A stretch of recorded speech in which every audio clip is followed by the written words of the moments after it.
growing into a licensed architect in 2017, and just really excited to kind of shape how this community has been coming together. So thanks for having me. Hello, Matt. My name is Matt Leartz. I'm a project manager with FCI Constructors. I've been here since 2014, originally from Kansas.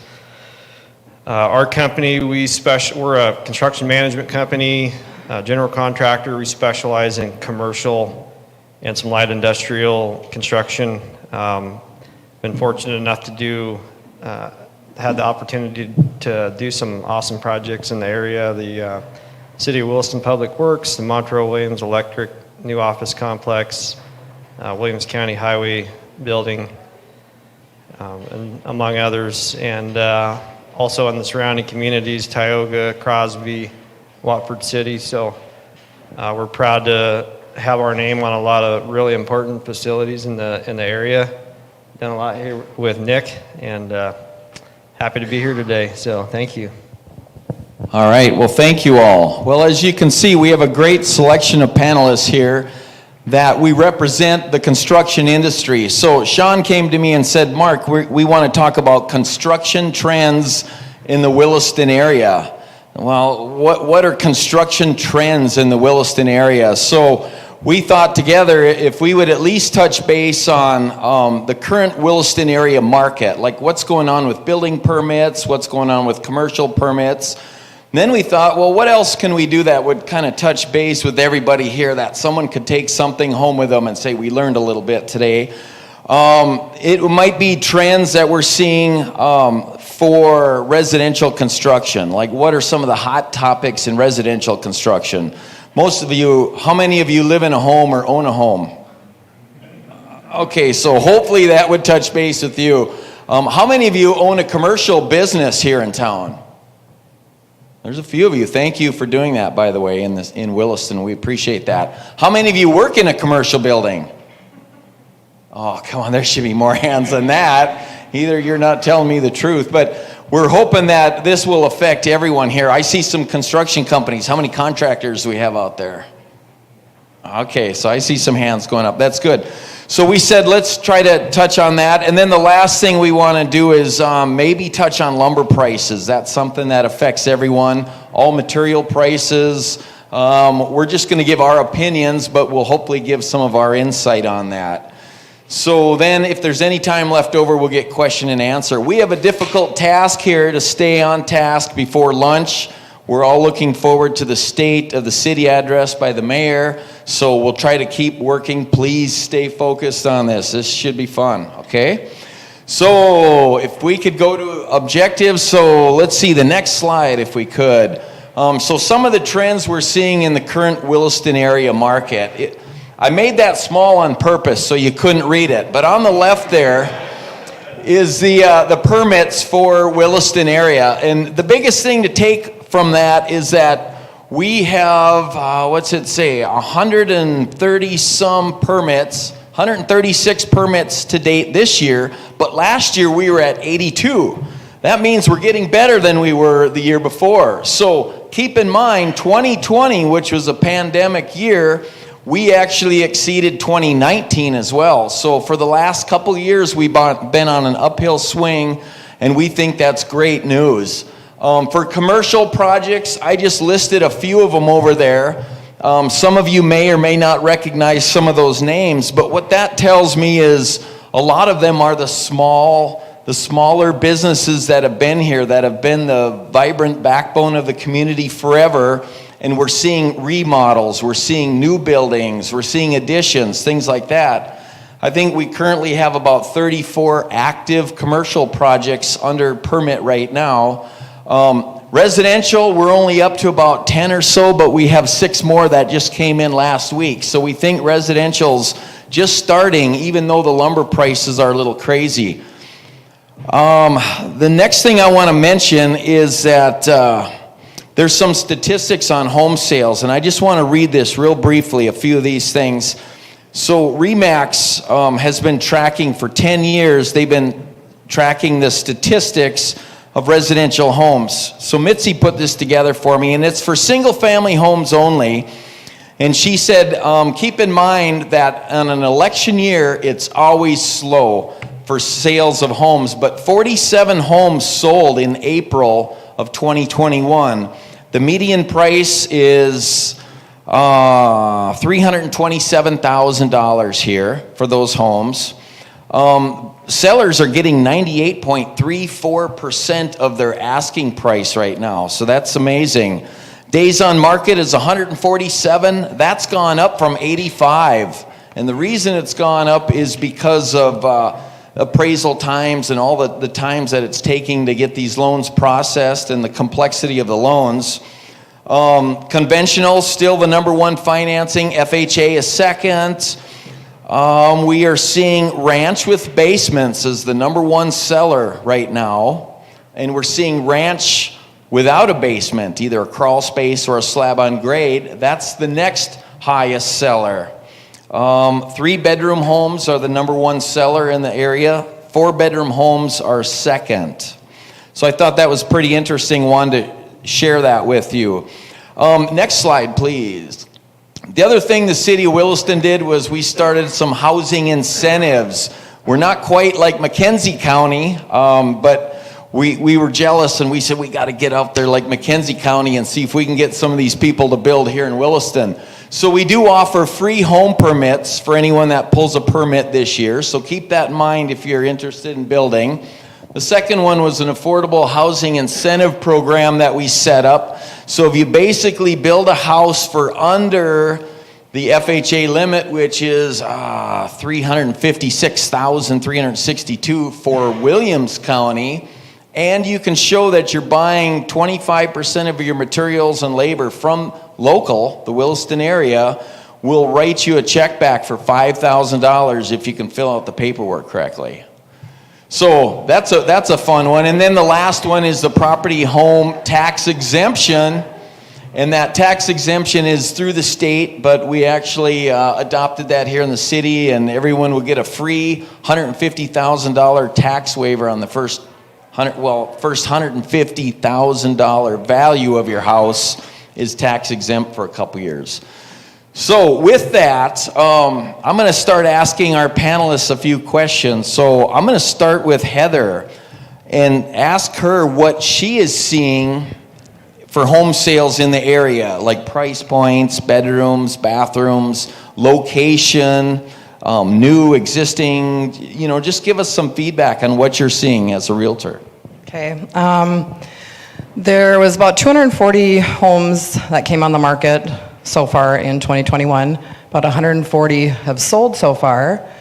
Price points in that 350, 375 is always a little bit difficult. We get around that FHA loan mark, and that seems to be a pretty hot market still. Once you get up in that 400 mark, I think you have clients that expect more in a home. They're looking more for owners' retreats, pantries, large laundry rooms. Storage is always a big one, just more space. And more unique features, not the kind of cookie cutter spec homes, that were thrown up. I think they're looking for more custom features in that price point. So, well, good. Thank you, Nick. What are you seeing in the commercial projects? You have projects coming up on the boards. Can you kind of give us a feel without probably identifying all your clientele? Some of the fun, exciting things you have coming up. So we do have a lot of stuff coming up here locally. Firm-wide, we're seeing obviously a lot of trends healthcare-wise, and not just your traditional kind of hospital work, but just anything down to clinics. I think healthcare is probably a very large growing market in the upper Midwest, no matter what. But here locally, see a couple clients, future clients in the audience as well. But we've got a lot of things just as far as community development going. Small businesses, a lot of small businesses coming in, looking for either renovations or adaptive reuse is a big one. We do have a lot of commercial square footage available in town, so just readapting those into new uses. So, and then obviously, looking as future steps going forward in the community with either schools or healthcare, we're always looking to be part of some of those. So. Good, thank you.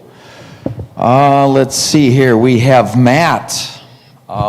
Commercial projects. Are you tracking any commercial projects that may break ground this year that kind of says Williston's still in the ball game and we're still moving forward? Well, they usually go to Nick before they come to us, so I'm always anxious to hear what he has to say.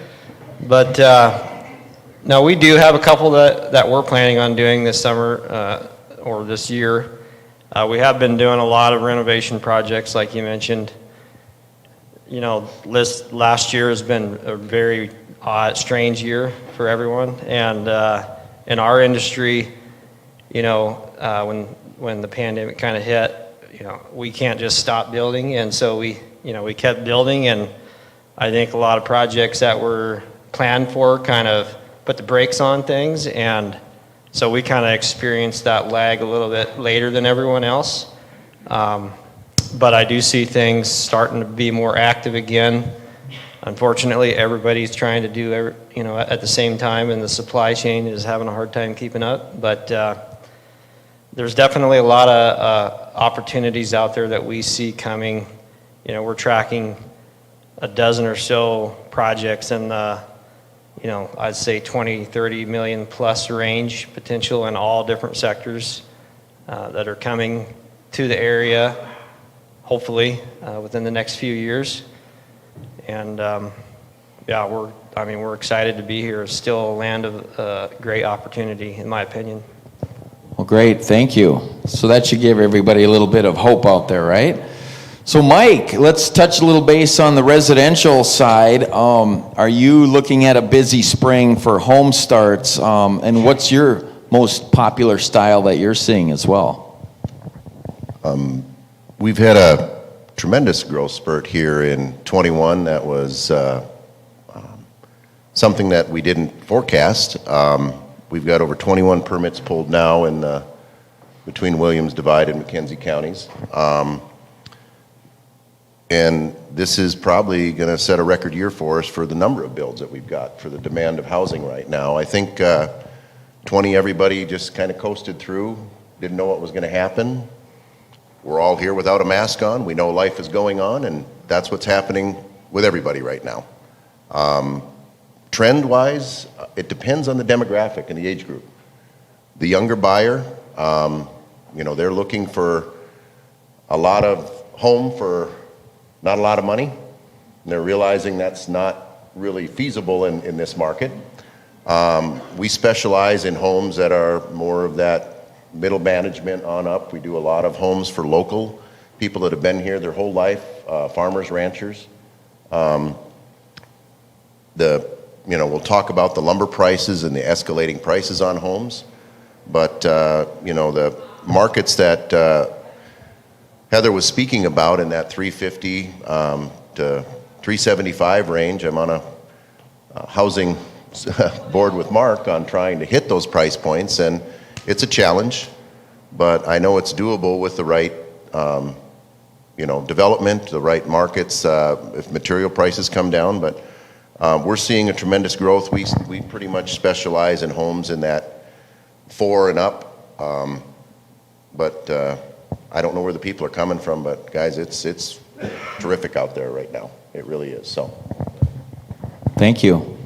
If I could have the next slide, please. So now let's touch base just a little bit on the design trends we're seeing in the residential market. NAHB, which is a National Association of Home Builders, Builder Magazine. You can go on site and Google or, you know, get on there and find what the different design trends are. The more you read, we just kind of put our own list together. This is my list. So these are just some of the things that keep repeating themselves. People this year, they want more flex space, like workout rooms and things they can do at home because we were all stuck at home for so long. Outdoor living space seems to be big, where people want the backyard entertainment center. They want the grills and the patios, the beautiful maybe pools. We don't see as many here, although we see them out here. Improving air quality, energy efficiency, and sustainability for green construction. That's kind of a priority of some of the people and even the younger crowds maybe. prioritizing storage space. Seems like everyone, besides buying in bulk, they still have all of their, their Christmas decorations and their luggage and everything else that you want to store. People are looking at prioritizing that storage space. And then colors. We're seeing a lot of bolder colors, natural colors. So that was just kind of a quick highlight on that. But I'm going to ask Mike here, what are your buyers asking for in some of your home designs? The younger buyers, they still love the two-story, the split foyer homes. They think they're getting this really big home for a little bit of money. When we get to my age, we don't want a two-story home. My ranch plan is by far still my number one seller. We do a lot of unfinished basements for the younger people that can go in and finish their own basement, put that equity back into their home. They get up more in upper management, farmers, ranchers, they just want it all done. Finish the whole thing. But again, the ranch style plans, we're doing a lot of larger outdoor patios, covered patios. Of course, our homes all have to have the pantries, the separate flex rooms. We're seeing a tremendous amount of demand for more energy efficient. Do a lot of spray foam insulation, extra insulation in the homes, in-floor heat now. We're seeing a lot more add-on options than what we've seen in the past. So. Okay, thank you. So Nick, as an architect, what are some of the designs you're seeing for both residential and possibly commercial projects? Right. So most of my expertise in the community is going to be commercial, but I think a lot of the stuff that Mike's discussing probably speaks true to commercial as well. Sustainability is a push nationally, a push within the building codes, and JLG, we've adapted it more just to smart design. These are little things that can improve the quality of life within a building, either residential or commercial, just by site placement, rotation of the building, just wise placements of windows make a humongous difference within a built environment. So those are something we always pay attention to. And then also, obviously, we are in an energy producing county, so, but we do want to be smart with the energy we do use, right? So a lot of those systems that we're looking at, whether they be geothermal, whether they be even solar, is becoming a lot more achievable within commercial and residential construction. So there's a lot of stuff coming down the road. It's very exciting. I'm glad to be part of it and see what we can push forward going forward. So, thank you.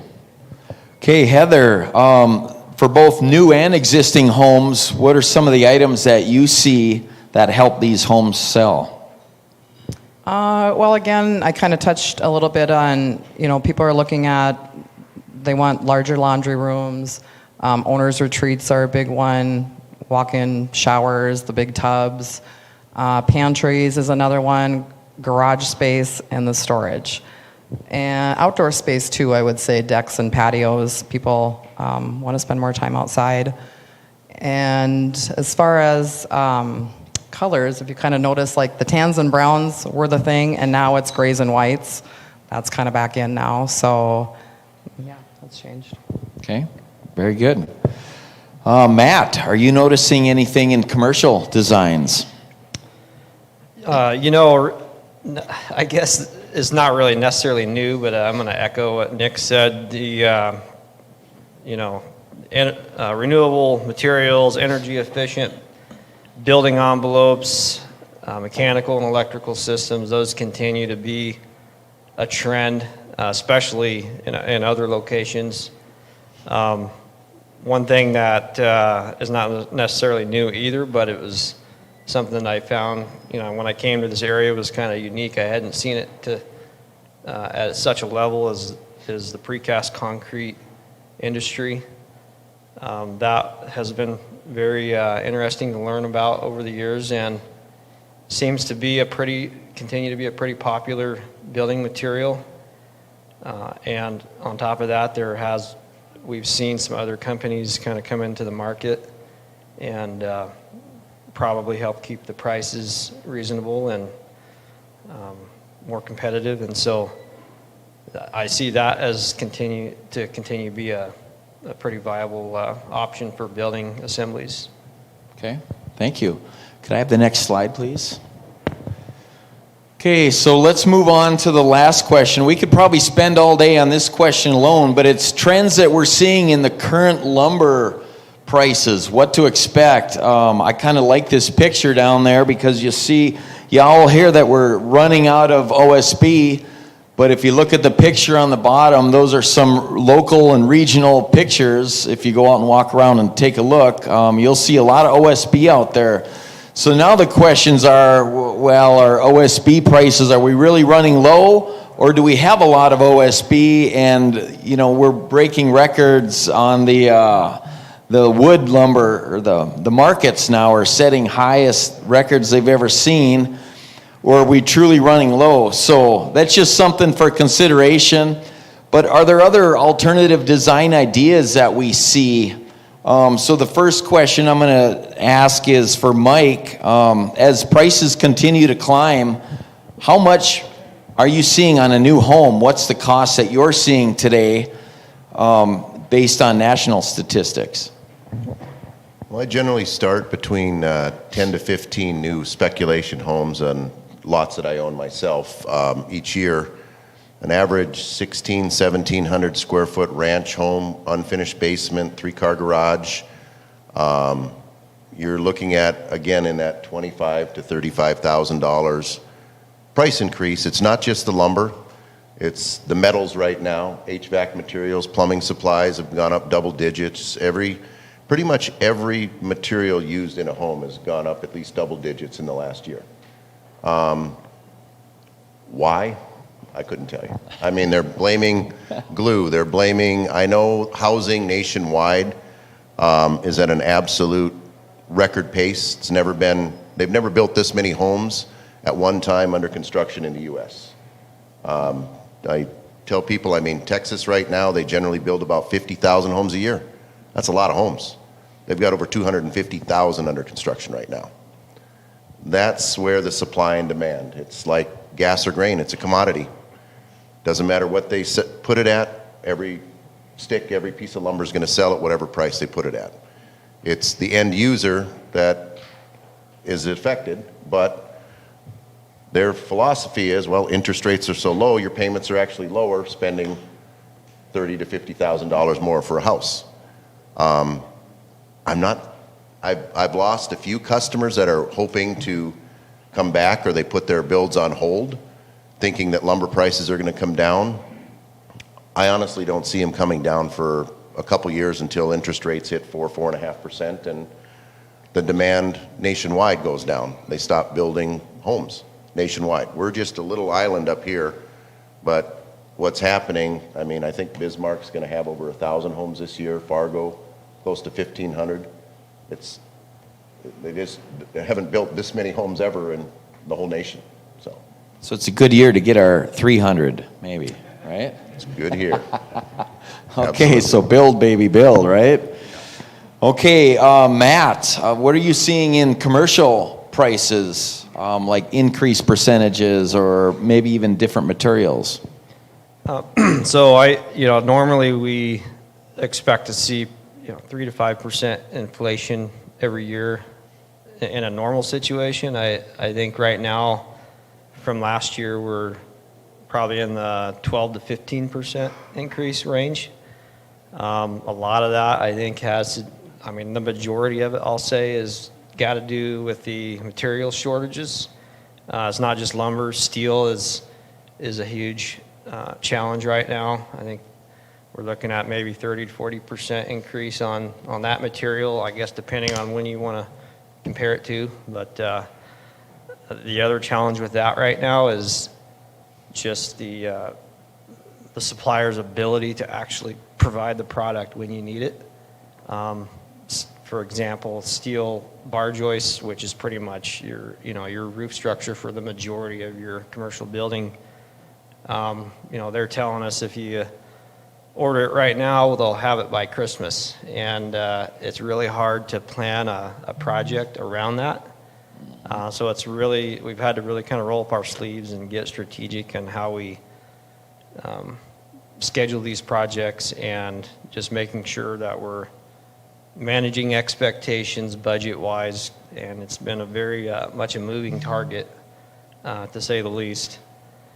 I think it sounds like concrete is kind of one of the ones that's maybe staying a little steadier, but you know, it's all just basic economics, I guess, is the supply just needs to catch up to the demand, and we'll see where it goes.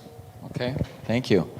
Nick, I'm going to put you on the spot here and say, are there any design ideas that may be innovative, for example, on commercial designs or other products or materials that you could use that may offset some of these costs? Yeah, so innovative, the word innovative usually meant expensive, right? And what we're seeing now is these innovative products, whether they be SIPs, whether they be alternative construction types, even specialized precast panels, they're just more competitive now because the traditional construction types are essentially catching up to that. So then there's a different series of cost benefits that come along with that. So a lot of the things that we look at, again, are with our owners, are setting those early expectations, but also looking at some of those alternative ones. The struggle we have here, specifically in this market, is a lot of those specialized systems require specialized installers. Whether they be SIPs or ICF concrete. There are installers there in town, but the good ones are busy, and there's just not a whole lot of labor around here to make that stuff happen. So that's just a regional struggle that we're facing. But like you said, a lot of those alternative and innovative systems are becoming much more attractive and much more viable when you compare them against traditional construction. Thank you. Matt, can I pose almost the same question back to you? Are there other alternative commercial materials that may seem more affordable, possibly? No.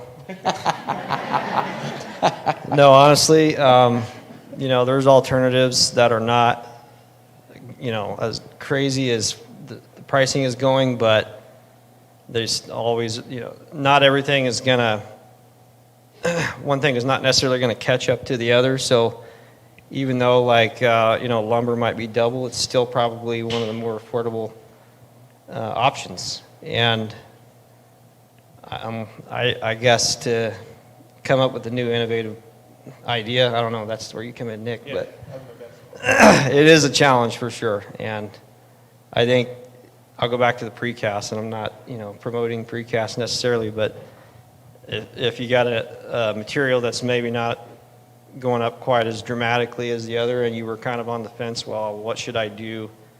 What kind of building do I want to do? Maybe it is a good time to invest your money into something that, is maybe not impacted as much by the price increases, but is a better product, and kind of use that as part of your decision-making process. Okay, very good. Heather, homes, are running maybe $25,000 to $35,000 more per house. Are you seeing any resistance from your buyers, or are they still willing to pay that and move on? What are you seeing in your industry? You always have a couple that are going to back off and kind of see what prices do, but for the most part, like Mike said, I'll piggyback off that. It's about supply and demand, and the consumer dictates the market, and if the consumer is still buying, the prices aren't going to change. So we still do have buyers out there that are purchasing, and with the interest rates low, they can still have their payments similar to what they're paying now and get more. So, okay, very good. Thank you. So is everyone still with us? Yep, good. So any questions? I'm going to open it up early. If not, I've got other questions, but I'd like to hear questions from you. Yes, Senator. So what are you seeing in the secondary market? Are people transitioning from their existing homes to the larger newer homes? Is that opening up opportunities for maybe a lower price market for new people to come in the community? So can we give that to Heather and Mike? The two of you can fight over that. we are seeing a lot of people upgrade. However, there's not a lot on the market in that 250 and under. It is a tough market. But we do have quite a few people that are upgrading into that 350 to 375, and then the 350s going up into the 450, 500 mark.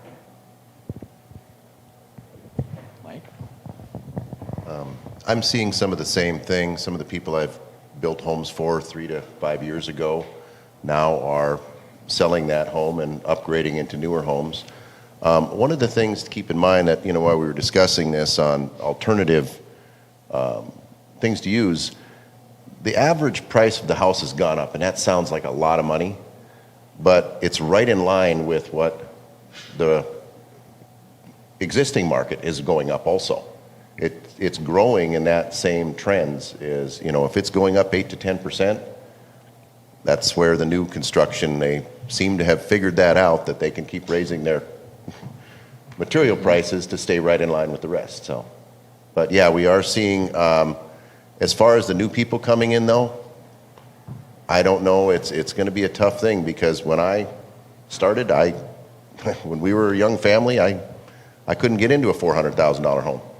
I wasn't making what they're making up here by any means, but now I'm seeing a lot of younger buyers that are coming in that feel that this is going to be their home. They're established. They want to stay here.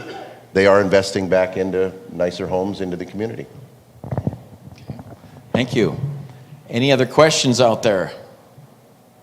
I got a question. Yes. So with regards to the labor market, Dennis Lindahl, Tioga Economic Development, our city commission is really encouraging us to get involved with training of the skilled trades, such as carpenters, electricians, plumbers, HVAC. If we were to pursue a training program like that to bring up some young people that might be interested in those trades, would that be of assistance to you in your opinion? On the residential side, absolutely. I don't think there's a subcontractor out there that wouldn't love to hire an apprentice or somebody that they could bring up into the system. The challenge is the stigma. The challenge is what the younger generation is being taught. It's really a good profession.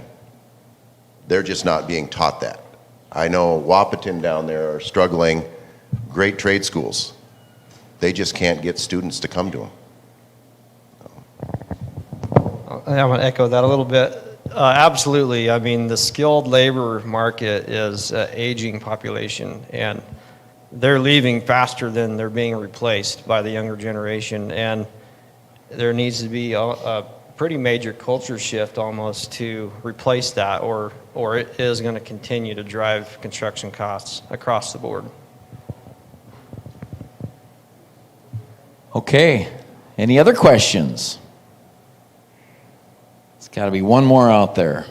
One more to get us to lunch. All right, we're gonna take an early break, a couple minutes, so we can take a break, and then we'll come back and hear the mayor's State of the City address, which we're all looking forward to. So thank you, and thank the panelists. Thank you very much.